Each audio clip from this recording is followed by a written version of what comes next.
my topic has become more easier because Dr. Imtiaz has enlightened us with a very beautiful presentation and thought-provoking rather. So my topic would be a kind of very simple one, and even it's difficult to some extent, and benefits for early insulin therapy. So it might be controversial for somebody, but I think it's a hot topic, and we can discuss many things. We need insulin at some time in our lifetime. So this is the global epidemic. You might have seen this slide so many times in every presentation presented in diabetic symposia. So you see we are sitting in 2015 and 4.95% of the world population is suffering from diabetes. But the problem is, and the unfortunate thing is that it is 70% rise in developing countries, which have limited resources to have their healthcare system. They are rather non-existent healthcare system. So it is a burden on their economy. And this was a story in the 2013, 2003, and with the passage 2005, 2025, you can see the projected rate. So this part of the world is affected most. It is badly affected part of the world. And you know that Asia, with the exception of a few countries, we have the people who are undernourished, underdeveloped. They belong to the underdeveloped community. So Pakistan was, because old data is 1995, Pakistan was ranked 8th. Now 2025, just after 10 years, Pakistan will be ranked 4th in the position.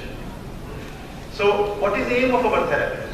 So what do we need, what we require from our therapy? Because the answer is very simple. Because we want to prevent complications like microangiopathy, macroangiopathy, and moreover, we need a physiological and psychological well-being, which is very, very important. And it's a good quality of life. That should be the aim of the therapy. This is very important. Every clinician should know that if the patient's quality of life is not improving with the treatment, he must review his treatment. So why do we need insulin? So this is the question. Why do we need insulin? So the answer is simple. This is the slide you have seen, and Dr. Imtiaz has described very nicely that there is definitely insulin resistance, and gradually there is a decline in the beta cell function as well as a decline in the inhibitory effects.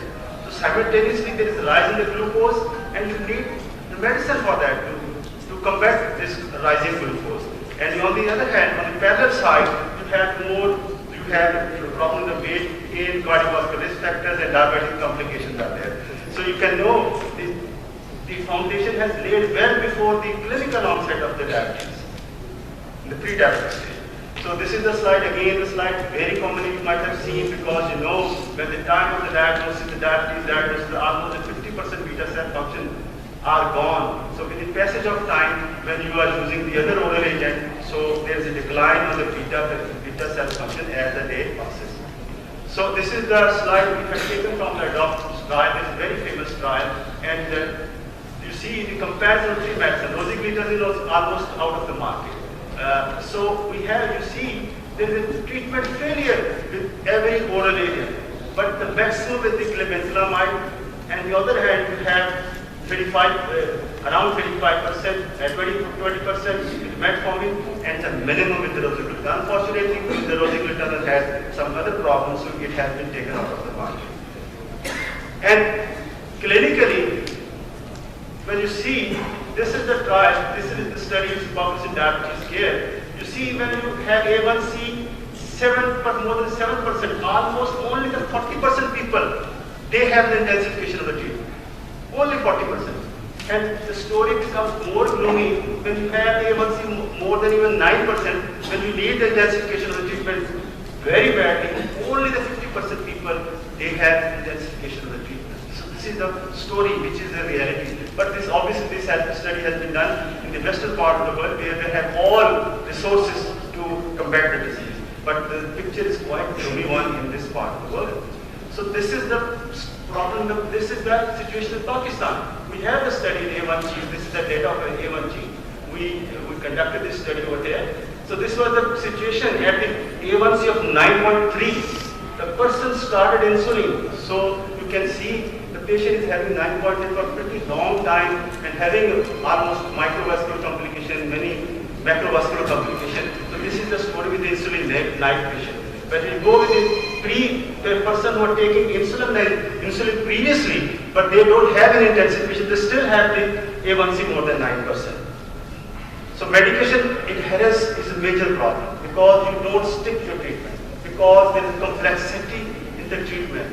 Because medication, you see, if you take single dose, you have the mean dose taking adherence is 79%. So when it comes to the 4 doses per day, taking 4 doses per day, so almost adherence is almost half. So this is again problem on the side of the patient. So we should try to simplify our treatment with the passage of time. So what the lesson we have learned? So sound please. What the lesson we have learned? The lesson is very simple. This is a famous landmark trial, UKPDS trial. So in 1997, that trial was concluded and the data was presented 2007. So just to see the legacy there, we call it metabolic memory. Because any diabetes, you see, at 1997, the 12% people having any diabetes related endpoint 12%, still you are having the 9% over here. And myocardial infarction is 16% in that cohort, and 2007, you have still 15%. So your body remembers the good glycemic control. So earlier you have the good glycemic control, your body has a memory to memorize it. But the problem is that one of the landmark trials changed all the scenarios. Because UKPDS shows microvascular complication, it has significant on microvascular complication. But as far as the cardiovascular, yes, plus minus, mortality, plus minus. But Accord has shown when you go for a very aggressive glycemic control, you have increased mortality. So people started thinking, what is the problem with that? So there's certain problem with the Accord trial. So the problem was that the population they selected for the trial was older population. They already had cardiovascular morbidity condition as well. So, but the thing is, they brought the A1C very fast. Very rapidly, because they brought A1C drop 1.5% within 6 months' time, and they brought it up to the 6%. So this was the problem. So you have more hypoglycemia, patient are already having cardio-autonomic neuropathy, so that led to the development of certain arrhythmias and leading to the increased mortality. But then the lesson we have learned that target individualize, because you must individualize the treatment. Every person is a different person. It is the decision and discretion of the clinician to decide what treatment modality he is going to prescribe to this person. And because on the other hand, you must provide more education and support, and you must set the different A1C criteria, different control criteria for different patients. Because in an elderly patient, 80 years, 70 years of patient, you go for a very tight glycemic control, ultimately you will end up with certain complications. But who needs insulin? This is the question. Who needs insulin in your general practice? So you must select the proper person who people know need insulin.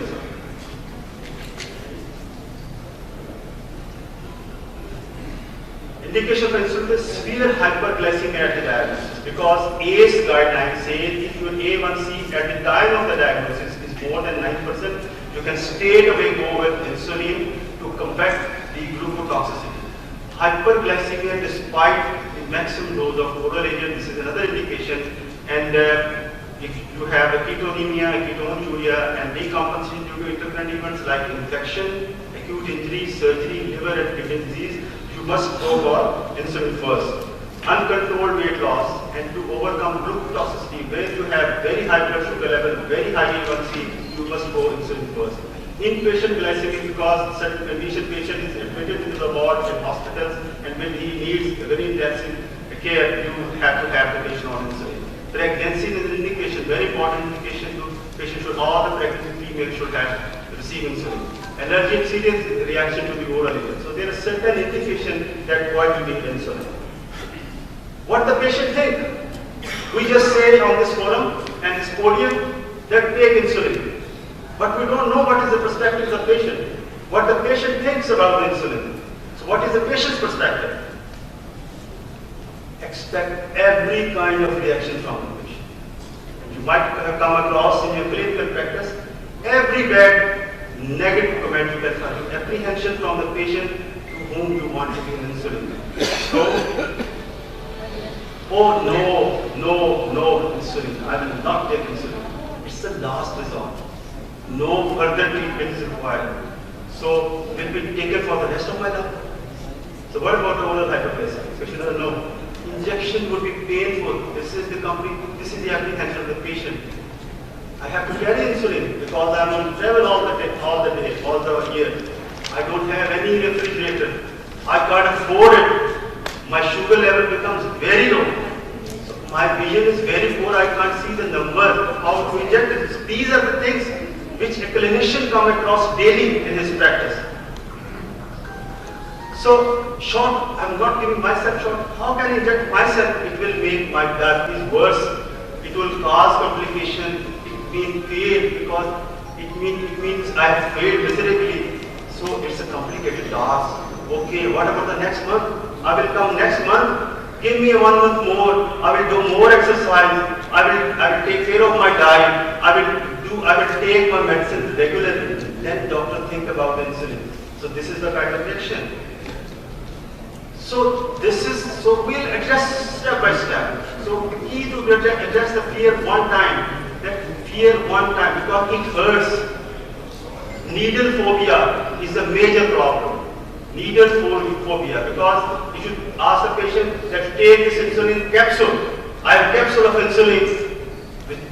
So just take it, he will accept it, and the acceptability will be 100%. But if you ask the patient to take insulin, the acceptability would be less but the truth is it's less painful than sticking your finger. Just tell the patient, if you check your blood sugar level 3 or 4 times a day, so you have the less pain with insulin injection because the needles are so fine, and there certain devices are available, so you have the less painful injection.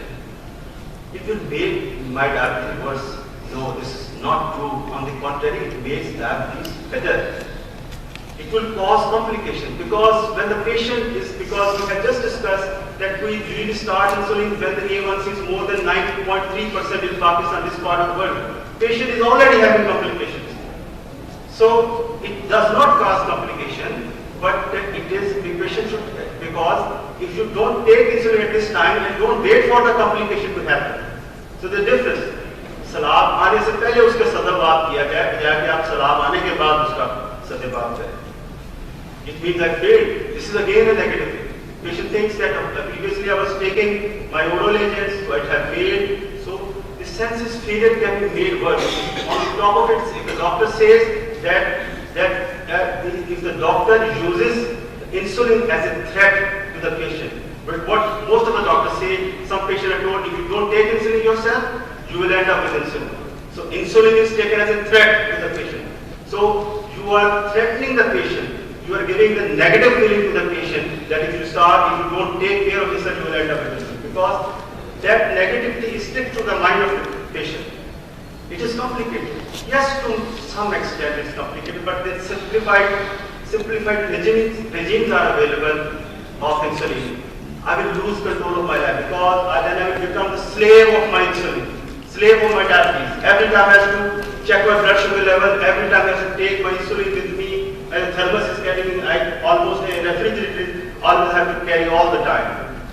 It will cause low blood sugar level. Hypoglycemia is again a very frightening factor for the patient. Yes, you may have, if you don't take care properly, you must train your patient how to tackle with the hypoglycemia, how to avoid hypoglycemia if you have hypoglycemia, and you must tailor the therapy. Because the responsibility lies on the shoulder of physician, because he has to train the patient can have hypoglycemia. It will make it bad. Yes, insulin, you will have the weight gain with insulin. But if you take proper measures, if you take proper dosage of insulin, there are certain insulin, basal insulin available like Detemir, which has the less weight gain. You can have less weight. Insulin is often associated with it, but insulin works through more exercise. The patient is capable of doing exercise, and he must take care of his diet, and it is a doctor that he should put that very right amount of insulin to the patient. And the other problem is that patients are taking defensive eating. The patient are taking the defensive, they are doing the defensive eating. Just to avoid hypoglycemia, they overuse the food, they take more food to avoid hypoglycemia. Ultimately, they end up with weight gain. What is the point? Okay, what about next month? We say sooner the better. Sense of feeling well, different as compared to before, and sense of feeling more energetic. Oh, I feel like I did 10 years ago. So most of the patients, when they start insulin, their quality of life becomes better. Still not convinced. कहते नहीं अभी नहीं. That's a very different. Just as you take a test drive of a car, ask the patient, take insulin for a test drive. Go for a test drive. Try insulin for 1 month. If you don't feel better, don't take it. But most of the patients, they come to you with better quality of life.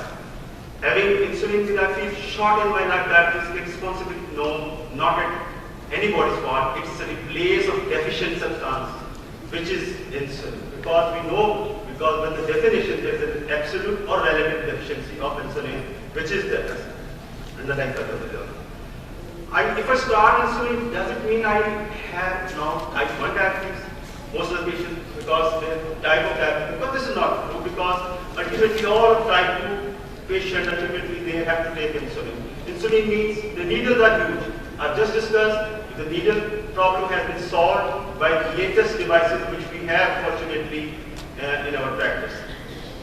I've spent of time testing my blood sugar all the time. I have to check my blood sugar level. Yes, initially you have to check the blood sugar level frequently, but once your blood sugar level is stabilized, so you have the less frequent monitoring of blood sugar level. And so what the guideline tells? So this was the patient perspective. So what the guideline tells us about the use of insulin? So this was the ADA at 2012 and all the other guidelines, because if you have a monotherapy failure, which is like metformin and lifestyle modification, the second line of therapy in the tier it is present insulin. So along with all the oral agents and injectable agents, non-insulin injectable agents like GLP-1, so you have the insulin. You have the insulin as second line therapy. So you can well imagine where they place insulin as a second line drug. And similarly, the ACE people, so they control, they guide us according to A1C, baseline A1C. If you have the baseline A1C less than 7.1, you have to follow this tier. If you have monotherapy, if you have more than 7.5%, you have to take the dual therapy and triple therapy. But if you have A1C more than 9% and no symptoms, you can start with the oral agent. But if you have the symptoms, along with more than 9% A1C, you can go on insulin. So this was the lesson which we learned from the guideline. How to start insulin? The question is a practical question, how to start insulin. So there are different ways how to start insulin, but before you go for starting insulin, you must keep in mind this graph. What is the ideal insulin on which you base your insulin therapy? Like that you have the breakfast, you have the rise in the blood sugar level, you have internal insulin secretion. So these are 3 peaks almost we might have in Pakistan. All 3 peaks are like this. Because, so keep in mind, this is the physiological pattern. So you must choose one therapy which mimics this physiological pattern. So this is a very simple way to start. Very simple regime in your clinical practice. I will not go into the details because it is a part which we are going to discuss, or probably you are going to discuss in your workshop.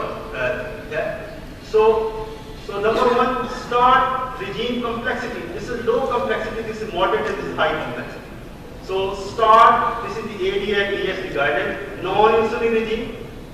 So oral agent. So if you want to start insulin, start with basal insulin. Usually will allow you to continue the oral agent and start with basal insulin. If your A1C is not coming down up to the mark less than 7%, you can either switch the basal insulin plus one mealtime rapid acting insulin. We call it basal plus, or you can go with pre-mixed insulin twice a day. So these are 2 modalities which are available. But ideally you must go with basal insulin. But if that fails and your A1C is not under control, you can add basal insulin plus more than 2 mealtime rapid acting insulin. So the regime becomes more complex. So even basal insulin, we call it basal bolus therapy, which is probably try to mimic the physiological pattern. But you know, this is less flexible and it's more flexible. If you take more injection, your regime becomes more flexible according to your lifestyle. So how you titrate it? Because if you have started this basal insulin, so this was again the data. So example is if you want to start Detemir, we call 303. This is not 303. But plus 3 minus 3. So targeting you start with 0.3 to 0.4 units per kg or 0.5 units per kg, or you start with 10 units. If you give an increment of 3 units on every third day, 3 units on every third day till your fasting drops to 80 to 110 milligram per deciliter. So if it is below than that, you can reduce the minus. Similarly with glargine, we start with 10 units titration on every day. glargine शुरू करते हैं, हर दिन एक unit बढ़ाते जाएं जब तक आपका टारगेट अचीव नहीं होता, और either you can alternately increase 2 units on every third day till you have the desired fasting. We call it 1, 2, 3. You start 2 units, 3 at 100 units, 100 units. So this is the insulin treatment strategy. You can start with basal insulin plus OAD, and this is the baseline. And if you go for the intensification, you can either go for premix, BID or TID, and you can go the basal bolus. You can start with premix, OD or BD. You can go for premix, TID. You can start and you can either go to basal bolus. And prenatal insulin, you can again go for basal bolus. Things to remember. The last 1 or 2 slides I just few minutes more. It's recommended that healthcare provider insulin take care, avoid unintended promotion of negative attitude towards insulin. And this is the scheme to follow. First visit, just explain about the insulin. Convince, ask for some more time. And second visit, ask the patient to bring the blood sugar level with you. If willing, start insulin at bedtime. Third is ask for any problem with insulin. If happy, increase the frequency or decrease the oral alcohol. Fourth visit, on full insulin regime, ask any problem. Mostly the patient are happy, energetic, weight gain, and fully convinced with insulin. With all visits, you should bring the no monitoring of blood glucose, because when the patient checks the blood sugar himself or herself, he is focused. Educate the patient early about the progressive nature of the disease. From the day one start the treatment, I'm giving you the lifestyle modification, I'm giving you over the agent, but with the passage of time that you might need, एक पहले दिन उसके कान में से डाल दें, insulin is supposed to be the best treatment. And explain the importance of glycemic control. Don't use insulin as well. Start insulin 1 injection per day. Diabetes educators, because all the insulin companies, they are providing the facilities diabetic educators. They are the best tool. You must use it. The third tier is the motivation. So insulin, use insulin on similarly standard medical as you replacing the thyroid, adrenal, pituitary, exocrine pancreas, ultrasound. Oral failure is common, but insulin failure should not exist. So start insulin, break the barriers amongst the patient about the insulin type 2. And these are the, you must be, this is the patient who run away and requires specialist, dose titration difficult, hypoglycemia again, compliance is the lesser issue, serious illness, and requires a specialist and the cost. Help the patient to put the right jigsaw to clear from the insulin. Thank you very much for your attention.